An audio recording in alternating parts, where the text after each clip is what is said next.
گەنجە جوانەکان چۆنن؟ بەخێربێنەوە بۆ کەناڵەکەم لە یوتیوب. من دوای ساڵێک گەڕان بە دوای ڕێگاکانی کۆچکردن، ساڵێک گەڕام بە دوای دۆزینەوەی ئاسانترین ڕێگە بۆ گەشتن بە کەنەدا لە کۆتاییدا دۆزیمەوە. پرۆگرامی PMP پارێزگای مانیتۆبا ئاسانترین ڕێگەیە بۆ ئەوی بی بۆ کەنەدا. لە پارێزگای مانیتۆبا کار بکەیت و ئیقامەش وەرگری و خێزانەکەش لەگەڵ خۆت بێنی بۆ کەنەدا. لەمە ئاسانترتان دەست ناکەوێت. ئێستا باسی ئەم پرۆگرامەکەم. اینجا لە کۆمنت بۆم بنووسن ئەگەر پێتان وایە ئەمە ئاسانترین ڕێگایە یاخودنا. اینجا با بچیم زەنگ داواکاریەکان چییە؟ پرۆگرامی PMP پارێزگای مانیتۆبا ئاسانترین و کەمترین داواکاری هەیە. لە پارێزگای مانیتۆبا بمێنیتەوە هەتا ئیقامەکەت تەواو بێت بەسەرەچێت. داواکاریەکان ئاسانن، لە هەر تەمەنێک بێت ئەتوانی بەشدار بی. تەنها یەک مەرجی هەیە، بەس یەک مەرج.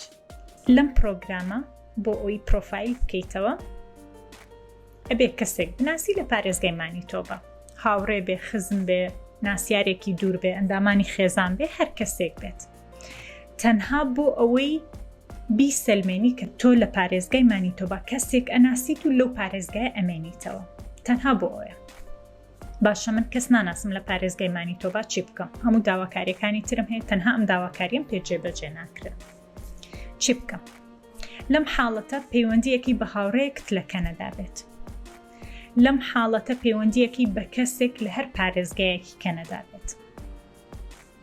ئەتوانی بە پارە بی بە کەسێک لە پارێزگای مانیتۆبا بێت بۆ ئەوەی بەس فۆڕمەکەت بۆ پڕکاتەوە. بەس بۆ ئەوەی ئیمزاد بۆ بکە و بڵێ کە من ئەم کەسە ئەناسم.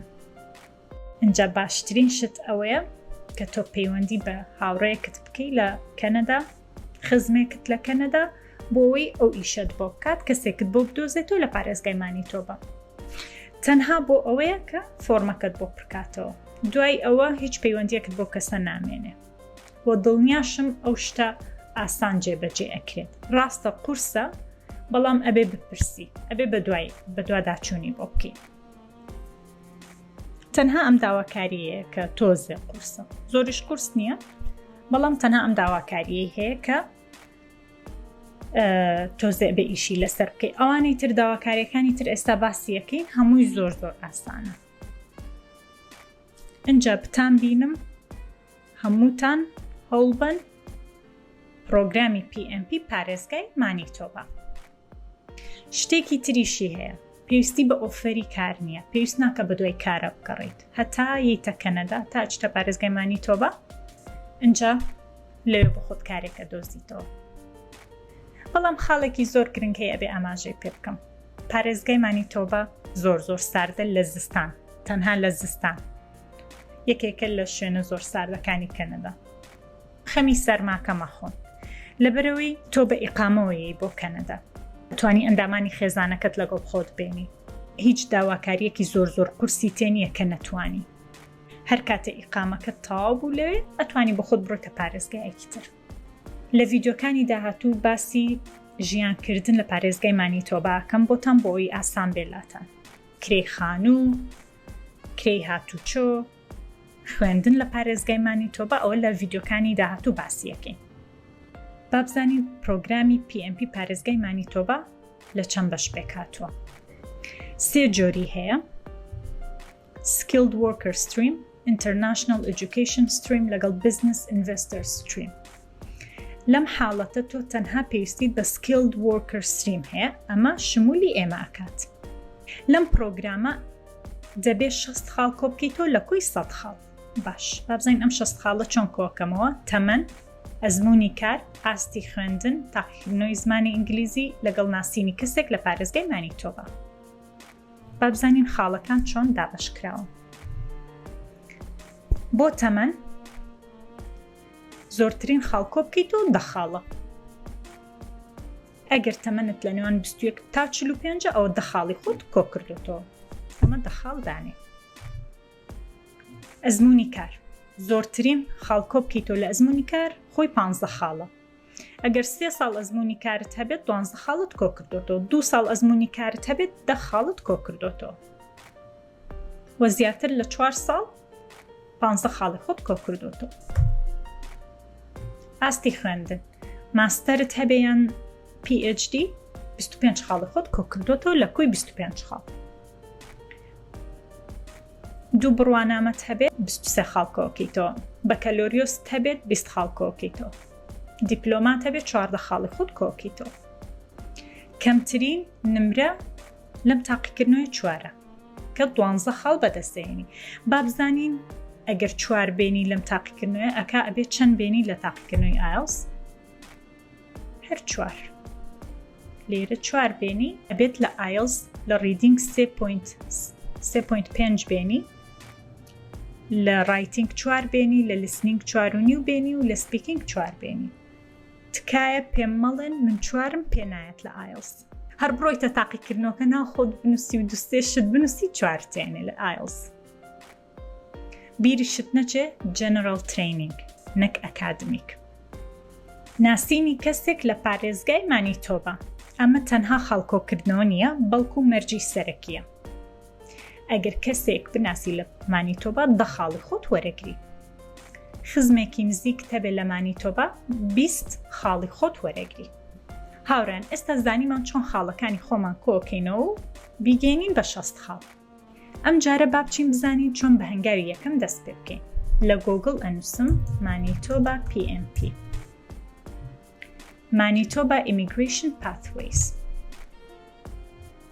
ئەمە وێبسایتی سەرەکی پارێزگای مانیتۆبایە. لێرە Immigrate to Manitoba Skilled Workers Overseas. ئەمە شمولی ئێمە ئەکات. واتە ئەو کەسانی ئەزمموی کاریانە لە دەرەوەی وڵاتی کەنەدا ئەژین. لێرە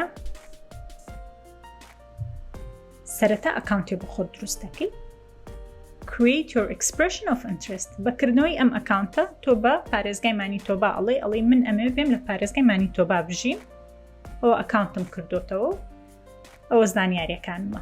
ئەمە هەنگاوی یەکەم. هەنگاوی دووەم ئیمێڵت بۆیت ئەڵێن بەردەوام بە پرۆفایل بکەرەوە لە پرۆگرامی PMP. ئەمە پرۆفایلکردنەوە ینی ئەکاونت دروستکردن لە وێبسایتی پارێزگای مانیتۆبا. دوای ئەوەی کە ئەوان قبوڵی ئەکەن پرۆفایلەکەت قبوڵەکەن ئەکاونتەکەت قبوڵەکەن ئەنجا ئەچیتە هەنگاوی دووەم.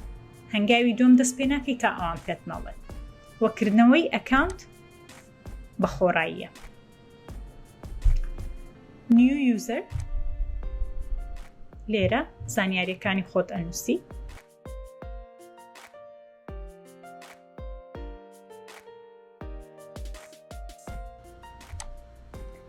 لێرە کە داخل بووم مانیتۆبا Provincial Nominee Program داگرم. لێرە وەڵامی چەند پرسیارێکەیەمەوە. I am an applicant. Next. First name. Last name. Next. By expressing my interest in the MPMP, I certify that I have the intent of settling in Manitoba. يعني من أمر لمانيتوبا بجيم ولا مانيتوبا بمنمو. Yes, I agree. I am interested in CAM program PMP for skilled workers. Are you married or in a common law relationship with a Canadian citizen or permanent resident? No. ئەڵێ ئایا تۆ لە پەیوەندیدا یاخود زەواجت کردووە لەگەڵ کەسێک کە هەڵگری ئیقامەیان ڕەگەزنامەی کەنەدی بێت؟ نەخێر.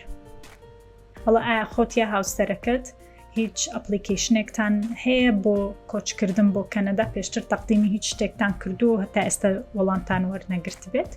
نەخێر. ئەڵێ پێشتر ڕەفزی ئەم پرۆگرامەت وەرگرتووە؟ نەخێر. لەکوێ ئەژی؟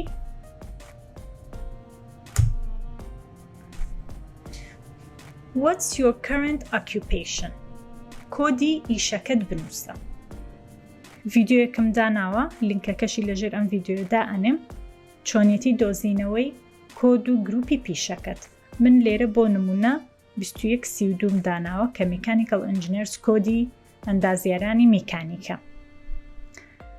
Within the last 2 years, have you taken an official English test and received official test results? Yes. والله من IELTS تاقیکردنەوەی IELTSم کردووە. بۆ نمونە ئەڵێ 5م هێناوە لە listening 4.5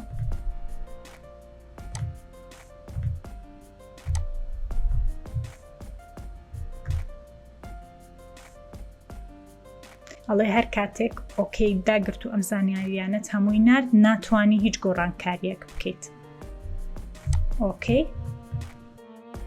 لەم پیجە تەنها پڕکردنەوەی فۆرمە. سێ شتت هەیە کە پڕی بکەیتەوە: personal information, more information لەگەڵ forms and documents. لێرەوە دەست پێەکەی.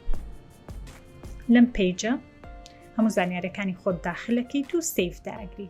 دوای ئەوە ئەچیت فۆرمەکان پڕەکەیتەوە. فۆرمەکان چییە؟